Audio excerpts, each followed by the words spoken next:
Yes, mbaniza kade kano mwasibye mutya muli mutyangana kubasaba mu subscribing ate munyigine kade mbatumedeka abali kata ne Saudi Arabia ene bagita Fadi TV yoji mbebaza mbagamba nti mubanyo kubanga mu following no kubanga mwa subscribing ne munyigane kade okuzika Evelyn Lagu kwa lunaku lwalero mbitundu bye Kalungu Masaka Royal Samunana era nchiwa bagenda kubanga basimbula okutwala omulambo si walanye Kalungu nenga betaga basimbule mangu ko distance we nenga kale si yamanyi nnyo eri awo nenga bakuzikibwa Samunana nenze ndabanga agenda okuzikibwa sawa 10 so byanti bana muziko omunana kubanga speech zafuka speech ku nyimbe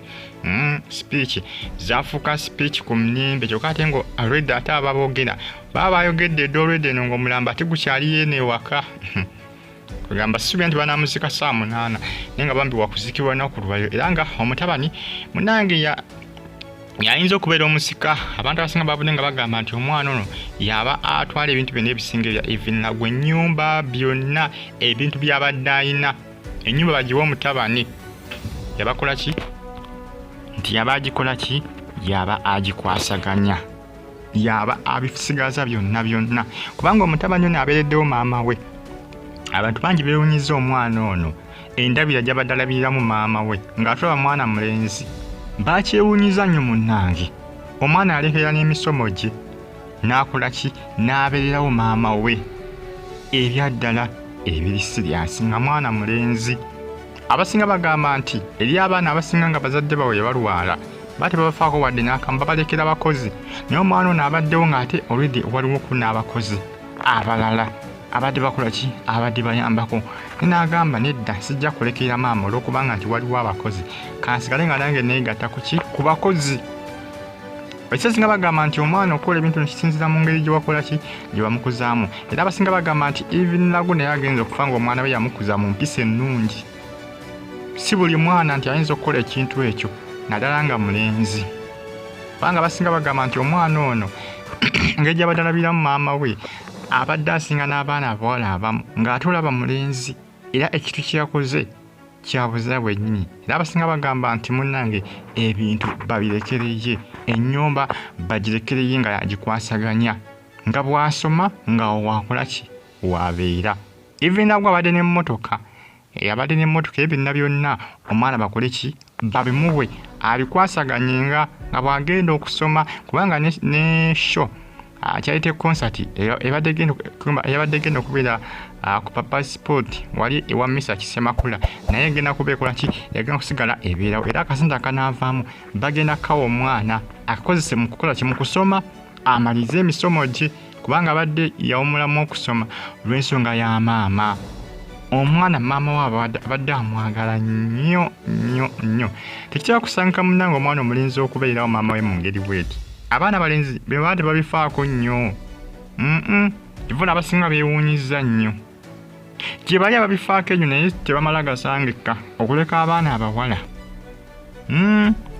abasinga bakyogeddeko nga bagamba nti omwana ono munnange yeetaagayoko obubonero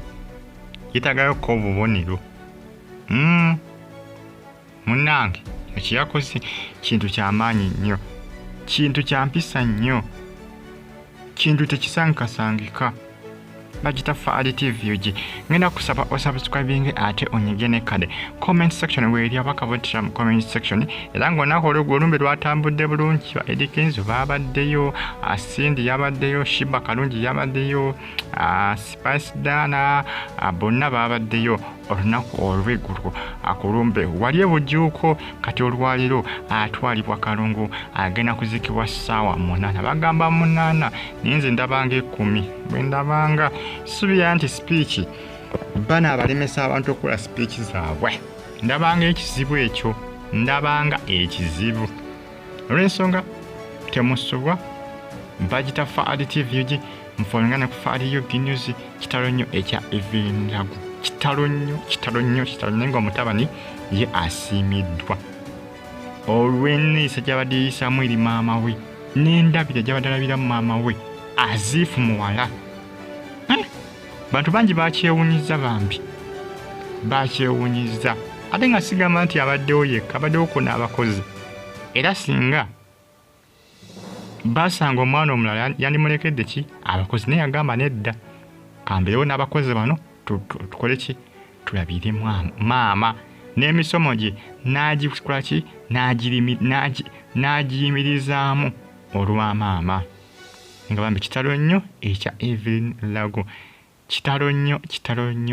nnyo omuntu kasitaafa oyo aba agenzi era omuntu okasitaafa omanya ntogenda kuddamu kumulaba oba olinda lunaku lwo